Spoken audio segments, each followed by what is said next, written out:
आणि तू तुझ्या कामाचेच पैसे वाढवून मागतोय। आज इतकी वर्ष तू माहेरच्या चहामध्ये काम करतो, आतापर्यंत तुझ्या पगाराची स्केल वाढायलाच हवी होती ना।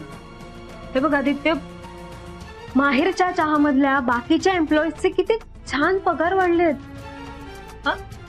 आणि सगळ्यात महत्वाचं म्हणजे हे पैसे आपण मजा मस्ती करण्यासाठी नाही मागतोत ना, नाही ना। हे पैसे आपण आपल्या संसारासाठी मागतोय, आपल्या फ्युचरसाठी मागतोय। आणि आदित्य, मला वाटत नाही की काकी तुला नाही म्हणते, मला तरी असं वाटतं की एकदा तू काकींना विचारून बघास। बाकी तू बघ।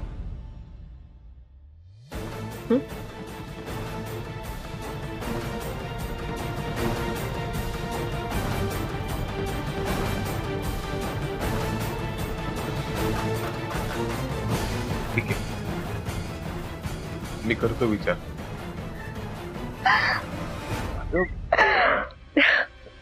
विचारशील ना आदित्य, मला माहिती तू नक्की विचारशील।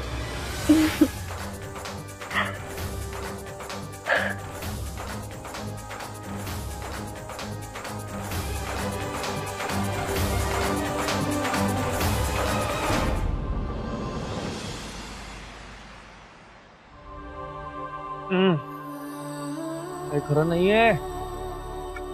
या हो, आता हे काय? बडीशेप घ्या। नाही नाही, आता बडीशेपलाही जागा नाहीये माझ्या पोटात। एवढं जेव घातलंय तुमच्या आईने। अहो, बडीशेपला अशी कितीशी जागा लागते पोटात, एवढी शिस्त नसते। उलट यातून जो पाचक रस निघतो ना, तो आपल्याला अन्न पचनाला मदत करतो। त्यामुळे बडीशेप जेवल्यानंतर खायचीच असते, उगीच नाही। आपल्या खाद्य संस्कृतीने ही एक चांगली शिस्त लावली आहे माणसाला। आपण आपल्या बेशिस्तासारखे। ऐका ना, नका ना लेक्चर देऊ। एक तर जेवण, त्यावर आता ही बडीशेप, आणि त्यावर तुमचं लेक्चर।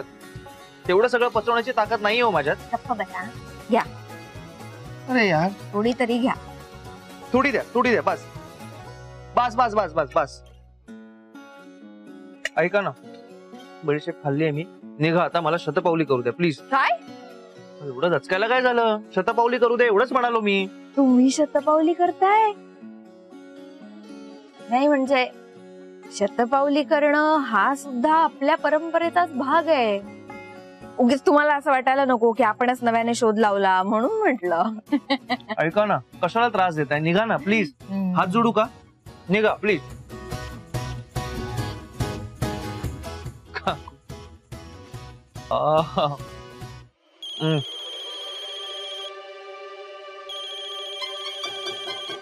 बोल ग, काय चाललंय? काय साहेब, तिकडे गेल्यापासून मला विसरलाच आहे।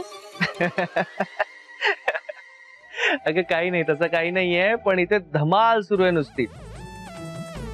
आज गुहागर फिरलो, मस्त आहे गुहागर, आवडलं मला।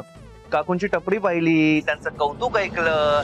तुला सांगतो, मुंबईमध्ये माहेरचा चहा जितका फेमस नाहीये, तितका इथे काकूंचा चहा आणि काकू फेमस आहेत। म्हणजे त्यांनी जर काकूंचा चहा असं दुकान थाटलं ना, तर माहेरच्या चहाचं काही खरं नाहीये, इतक्या फेमस आहेत काकू।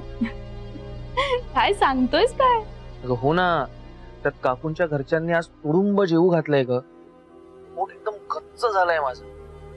या सगळ्यावर काकूंचं लेक्चरही झालंय बर का, काही खरं नाहीये माझं। वा, छान।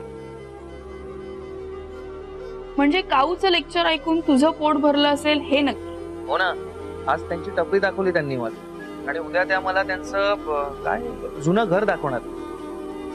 वा, फारच कौतुक चाललंय कोणाचं तरी। तसं नाही ग, तशा बऱ्याच त्या, इथल्या लोकांचा फार जीव आहे त्यांच्यावर। छान माणसं जोडून ठेवलेत त्यांनी।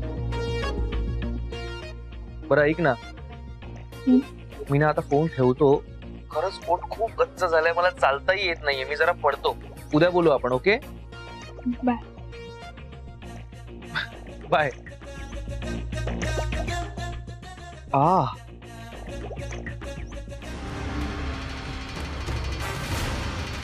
खूपच कौतुक चाललंय कावेरीचं। या कौतुकाचं पुढे जाऊन